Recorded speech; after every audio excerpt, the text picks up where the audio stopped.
Hey, chess friends. There's a lot of traps in chess. Most of them are really dubious, and if your opponent doesn't fall for it, they'll leave you in a worse position. But there are, in fact, quite a number of traps that are well principled and that you should definitely be on the lookout for. So, here are 4 opening traps that you need to know about. Our first trap is the f7 bishop sack in the Panov attack. If you haven't played the Panov attack against the Caro-Kann, I highly recommend it. It begins with the move 1e4, black responds with c6, and we get a Caro-Kann. We do an exchange Caro, and we immediately play the move c4. Now here, depending on what our opponent does, they can get into a lot of trouble. For instance, if they decide to take on c4, we recapture with the bishop on c4. You can already see that the bishop is aligned and aiming at the f7 pawn.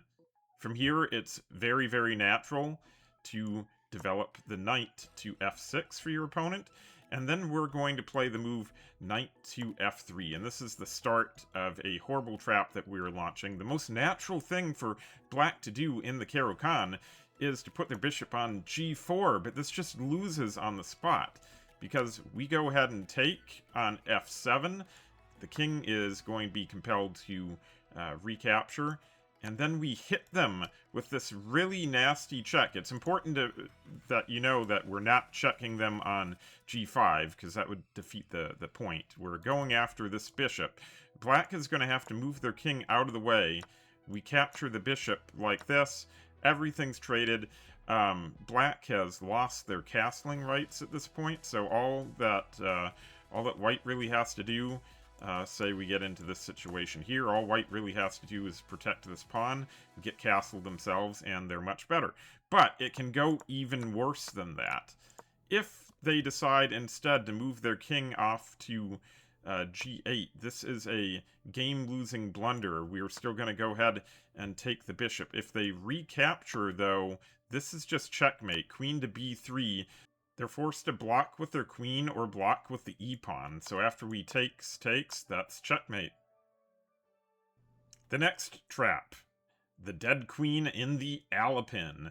The Alapin is another line that I definitely recommend that people play against the Sicilian. So it starts with e4 as white. Black's going to play Sicilian. We're going to play an Alapin, a c3 Alapin, okay? Now from here, there's a couple things that our opponent can do. The most natural thing that they can do is bring their knight out. And we're just going to take the center with d4 after trades like this. If your opponent plays d5 here, this can get a little bit spicy. We're going to go ahead and take if that happens. Queen is going to get into the center. We're going to go ahead and we need to defend this pawn. That's the very first thing we do. But now here's where we get into sort of the trap. So bishop's going to come out and try to remove the defender of that pawn, right? Seems logical. We're just going to go ahead and break the pin on our queen.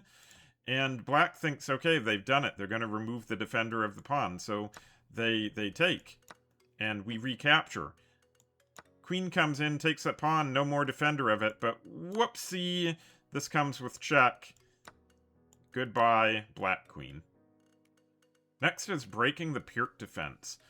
We're going to play the move e4. And our opponent, they're going to do the Pirc defense. So, since they're not taking the center, we will take the center ourselves.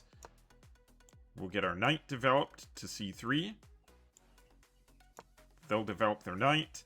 Now here, I think the best move by the engine is to play bishop to g5, but we're not going to play that. Instead, we're going to play the sneaky move, bishop f4.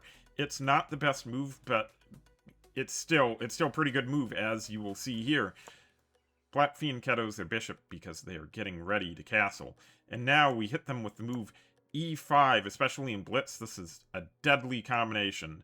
They are compelled to capture with their pawn. We're going to recapture. And now, almost always, black is going to take the queen, because queen tension, they just can't handle it.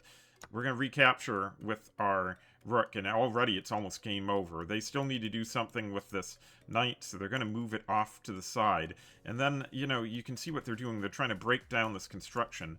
But we don't care about that at all. We're going to go and play knight to d5. Very important here. We are targeting this pawn here on c7.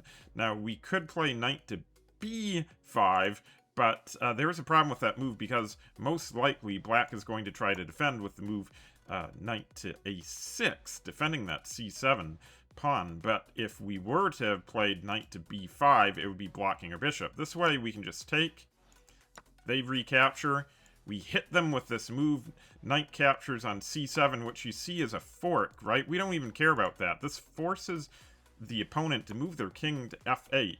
We don't take the rook, that'd be a mistake. Instead, we slide our rook into d8, and that's just checkmate. Our final trap comes from the Scotch game, the modern Scotch, which begins e4, e5, knight to f3, knight to c6. White plays the Scotch with the move d4 here. After captures, the modern Scotch starts when your opponent plays bishop to c5, doing some pressure here on this knight. The correct response from white is to play bishop to e3, defending that knight. And now here, if black just makes a simple developing move, they are totally cooked. What's really natural in this position? Just to develop the other knight, knight to f6, but this walks straight into the trap, because now we can capture this knight on c6. Black isn't able to capture our bishop because, well, if they do, they'll lose their queen, so they have to do something about that first. So it doesn't matter what pawn they capture with. Let's just say they take with the d-pawn.